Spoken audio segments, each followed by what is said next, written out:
ആദ്യം ബി.ജെ.പിയുടെ പ്രതിനിധി advocate P കൃഷ്ണദാസിലേക്കാണ്.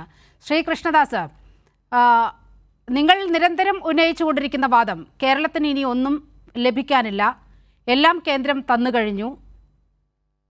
അതായത് ഇന്ന് സുപ്രീം കോടതി ഇടപെട്ട് 13,600 കോടി രൂപയുടെ വായ്പയെടുക്കാൻ കേരളത്തിന് അനുമതി നൽകിയിരിക്കുകയാണ്.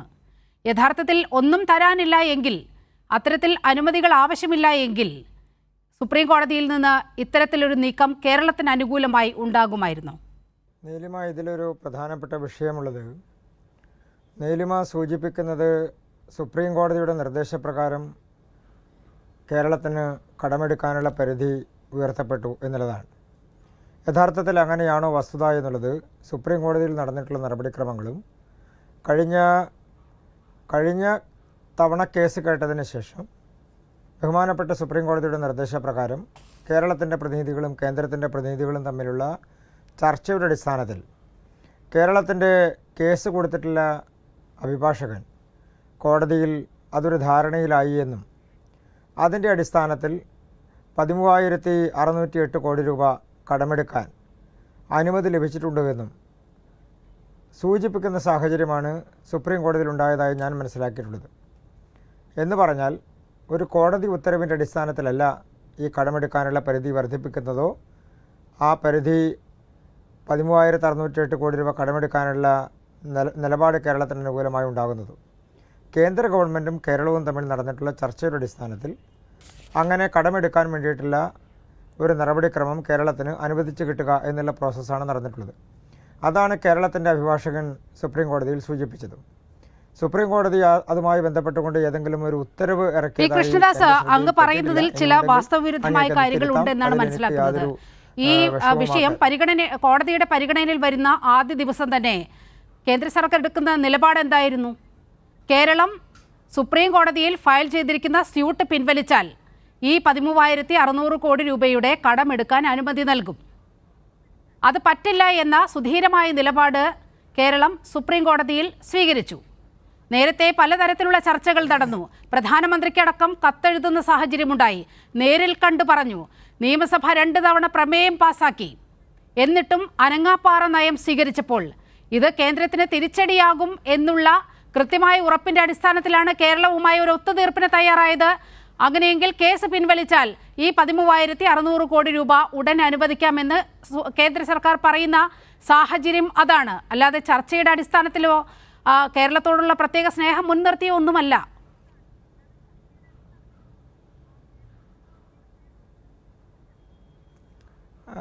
അങ്ങനെ നീലിമ പറയുന്നത് നീലിമക്ക് ആരെങ്കിലും നൽകിയിട്ടുള്ള വിവരത്തിൻ്റെ അടിസ്ഥാനത്തിലായിരിക്കും.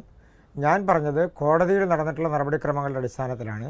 ബഹുമാനപ്പെട്ട കോടതിയുടെ കഴിഞ്ഞ ഫെബ്രുവരി മാസം 12/1/2024 ശേഷം 18/1/2024 അതിനുശേഷം 13/2/2024 നടന്നിട്ടുള്ള നടപടികളുടെ അടിസ്ഥാനത്തിൽ കോടതിയിൽ കേരളത്തിൻ്റെ പ്രതിനിധികളും കേന്ദ്രത്തിൻ്റെ പ്രതിനിധികളും കേന്ദ്ര ഗവൺമെൻറ്റിൻ്റെ പ്രതിനിധികളും തമ്മിൽ നടന്നിട്ടുള്ള ചർച്ചയുടെ അടിസ്ഥാനത്തിൽ ഇന്ന് ഞാൻ മനസ്സിലാക്കുന്നത്, ഞാനതിലൊരു വാചകം വായിക്കാം. It is submitted that mister C.K. Sasi advocate has on 14/3/2024 filed statement on behalf of the plaintiff state following the decisions held between the defendant union of India and the plaintiff states, as well as he has on 5/3/2024 filed the rejoinder affidavit to reply submitted on the behalf of the defendant union of India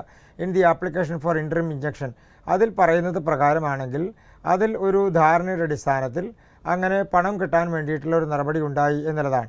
അങ്ങനെ വരുമ്പോൾ സ്വാഭാവികമായും കേന്ദ്രവും കേരളവും തമ്മിൽ നടന്നിട്ടുള്ള ചർച്ചയുടെ അടിസ്ഥാനത്തിൽ നടന്നിട്ടുള്ള നടപടിക്രമങ്ങളാണ് അവിടെ സൂചിപ്പിക്കപ്പെട്ടിട്ടുള്ളത്. അതിലേതെങ്കിലും ഒരു സുപ്രീം കോടതിയുടെ ഉത്തരവ്, അതാണ് ഞാൻ സൂചിപ്പിച്ചത്, ഉത്തരവുള്ളതായി എൻ്റെ ശ്രദ്ധയിൽപ്പെട്ടിട്ടില്ല. അങ്ങേക്ക് തിരുത്തുന്നതിൽ തെറ്റില്ല. പക്ഷേ ഒരു പ്രധാനപ്പെട്ട കാര്യം, അങ്ങ് സൂചിപ്പിച്ചതിൽ നിന്ന് വ്യത്യസ്തമായി കേരളത്തിൻ്റെ കടമെടുപ്പ് എന്തുകൊണ്ടാണ് ഈ ദിവസങ്ങളിൽ കേരളത്തിന് കടമെടുക്കാൻ വേണ്ടിയിട്ടുള്ള ഒരു അനുവാദം നൽകുന്ന സാഹചര്യത്തിലേക്ക് കേന്ദ്രം എത്തിയത് എന്ന് കൂടി പരിശോധിക്കേണ്ടതുണ്ട്.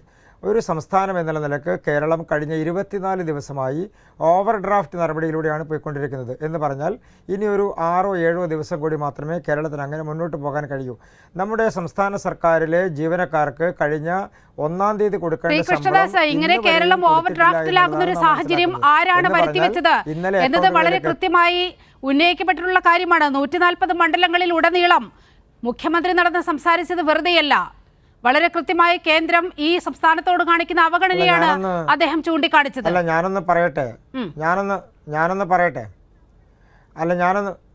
ഞാനൊന്ന് പറയട്ടെ ഈ രാജ്യത്തെ ഒരു സംസ്ഥാനത്തിനും ഇല്ലാത്തതുപോലെ ഈ രാജ്യത്ത് ഒരു സംസ്ഥാനവും സുപ്രീം കോടതിയെ സമീപിച്ചുകൊണ്ട് ഞങ്ങൾ കടത്തിലാണ്, ഞങ്ങൾക്കിനി ഒരു ഇഞ്ച് മുന്നോട്ട് പോകാൻ കഴിയില്ല, ഈ സംസ്ഥാനത്തിന് കടമെടുക്കാൻ വീണ്ടും പരിധി വർദ്ധിപ്പിച്ചു തരണം എന്ന് പറയുന്ന സാഹചര്യം മറ്റൊരു സംസ്ഥാനവും ചെയ്തതായി എൻ്റെ ശ്രദ്ധയിൽപ്പെട്ടിട്ടില്ല.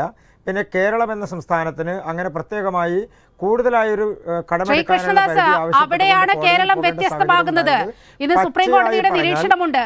താങ്കൾ ഒരു അഭിഭാഷകനാണ്. സുപ്രീം കോടതിയുടെ നിരീക്ഷണമുണ്ട്. ഈ കേസ് സുപ്രീം കോടതി അതിൻ്റെ ചരിത്രത്തിൽ തന്നെ ഇടം പിടിക്കുന്ന ഒന്നാണ്. കാരണം ഇതിനു മുമ്പ് ഇത്തരത്തിൽ ഇങ്ങനെയൊരു വാദവുമായി ഒരു സംസ്ഥാനം മുന്നോട്ട് വന്നിട്ടില്ല. ഇനി അടുത്ത സാമ്പത്തിക വർഷം കൂടുതൽ സംസ്ഥാനങ്ങൾ ഇതേ ആവശ്യം ഉന്നയിച്ച് വന്നേക്കാം. അതുകൊണ്ട് തന്നെ ഇത് നിയമപരമായി പോകേണ്ടതുണ്ട്, നീതിന്യായ വ്യവസ്ഥിതിക്ക് അകത്ത് നിന്നുകൊണ്ട് പോകേണ്ടതുണ്ട് എന്ന് സുപ്രീം കോടതി അഭിപ്രായം പറഞ്ഞത് വെറുതെയല്ല. ബഹുമാനപ്പെട്ട സുപ്രീം കോടതി ഇന്ന് ആ കോടതിയിൽ നടന്നിട്ടുള്ള നടപടിക്രമങ്ങളെ സംബന്ധിക്കുന്ന മുഴുവൻ കാര്യങ്ങളും എല്ലാ മാധ്യമങ്ങളിലും വന്നു കഴിയുകയും അതോടൊപ്പം തന്നെ നമ്മുടെ ലൈവ് ലോ പോലെയുള്ള നിരവധി ലോ റിപ്പോർട്ടിംഗ് സംവിധാനങ്ങളിലും ഇതെല്ലാം വന്നു കഴിഞ്ഞിട്ടുണ്ട്. അവിടെ നടന്നിട്ടുള്ള ഓരോ വാചകങ്ങളും വാക്കുകളും ഓരോ ആർഗ്യുമെൻറ്റ്സും വന്നു കഴിഞ്ഞിട്ടുണ്ട്. സ്റ്റേറ്റിന് വേണ്ടിയും സെൻട്രലിന് വേണ്ടിയും നടന്നിട്ടുള്ള വാദങ്ങൾ. അതിലെവിടെയെങ്കിലും കേരളത്തിന് ഈ തരത്തിൽ അങ്ങനെ ഒരു അനുമതി കൊടുത്തതായി അല്ലെങ്കിൽ സുപ്രീം കോടതിയുടെ അനുമതി കൊടുത്തതായി എവിടെയും പറയുന്നില്ല. 1. 2, അങ്ങ് അതെന്തുകൊണ്ടാണെന്നറിയാമോ? കേന്ദ്രം വളരെ കൃത്യമായി സുപ്രീം കോടതിയോട് അഭ്യർത്ഥിക്കുന്ന ഒരു സാഹചര്യം ഉണ്ടായി. ദയവായി കേരളത്തിന് അനുവദിക്കുന്ന ഈ 13,600 കോടിയുടെ കാര്യം ഒരു ഓർഡറായി പുറത്തിറക്കരുത്. കാരണം മറ്റ് സംസ്ഥാനങ്ങളും കേരളത്തിന്റെ വഴിയേ വരും. അതുകൊണ്ട് ഇതൊരു ഉത്തരവായി ഇറക്കരുത് എന്ന് കേന്ദ്രം സുപ്രീം കോടതിക്ക് മുന്നിൽ അപേക്ഷിക്കുന്ന സാഹചര്യമുണ്ടായി. അതുകൊണ്ടാണ് താങ്കൾക്ക് ആ ഉത്തരവ് കാണാൻ കഴിയാത്തത്. അങ്ങക്ക് അതിൻ്റെ ആ വശങ്ങൾ വായിച്ചിട്ട് കൃത്യമായി ആരോ പറഞ്ഞതെന്ന് തെറ്റിദ്ധരിപ്പിച്ചത് കൊണ്ടാണ് അങ്ങനെ ഒരു നടപടിക്രമം ഞാൻ വായിച്ച ഭാഗങ്ങളിൽ കാണുന്നില്ല. അതൊന്ന്. രണ്ടാമത്തത്, കേരളത്തിൻ്റേത് ഇതൊരു ചരിത്രമാകും എന്ന് പറഞ്ഞത് കറക്റ്റാണ്. അല്ല, ഞാനൊന്ന് പറയട്ടെ, അത് കറക്റ്റാണ്. അതിൻ്റെ പ്രധാനപ്പെട്ട കാരണം കേരളം എന്ന സംസ്ഥാനം മാത്രമാണ് ഈ തരത്തിൽ ഞങ്ങൾ വലിയ കടത്തിലാണ്, ഞങ്ങൾക്ക് ഒരു ദിവസം മുന്നോട്ട് പോകണമെന്നുണ്ടെങ്കിൽ വലിയ കടം ഇനിയും എടുക്കേണ്ടതുണ്ട് എന്ന് കോടതിയിൽ പോയി ആവശ്യപ്പെടുന്നൊരു സാഹചര്യം ഉണ്ടാകേണ്ടത്. കാരണം പരിധി കടന്നു നിൽക്കുന്ന ഒരു സംസ്ഥാനത്തിനെ സംബന്ധിച്ച് കൂടുതൽ കടമെടുക്കണമെങ്കിൽ സർക്കാരിൻ്റെ പോളിസിക്ക് വിരുദ്ധമായി അല്ലെങ്കിൽ സർക്കാരിൻ്റെ RBIയുടെ എല്ലാം പോളിസികൾക്ക് വിരുദ്ധമായി വീണ്ടും കടമെടുക്കണമെന്നുണ്ടെങ്കിൽ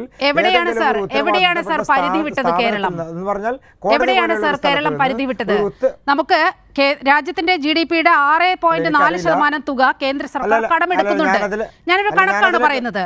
3.5% കടമെടുക്കാൻ കേരളത്തിനും അവകാശമുണ്ട്. പക്ഷേ 2.4% തുക മാത്രമേ കടമെടുക്കാൻ അനുവദിക്കുന്നുള്ളൂ. ഇതാണ് കേരളം നേരിടുന്ന പ്രശ്നം. ഒപ്പം കിഫ്ബിയും പെൻഷൻ കമ്പനിയും അതുപോലെ NHAIക്ക് എടുത്ത ആ പണമെല്ലാം പൊതുകടത്തിന്റെ പരിധിയിൽ വരുന്നത് കൊണ്ടാണ് കേരളം ഇന്ന് ഈ പ്രതിസന്ധി നേരിടുന്നത്. ഇത് എത്രയോ തവണ ഉന്നയിക്കപ്പെട്ടതാണ്. വളരെ കൃത്യമായി സുപ്രീം കോടതിക്ക് അത് ബോധ്യം വന്നു.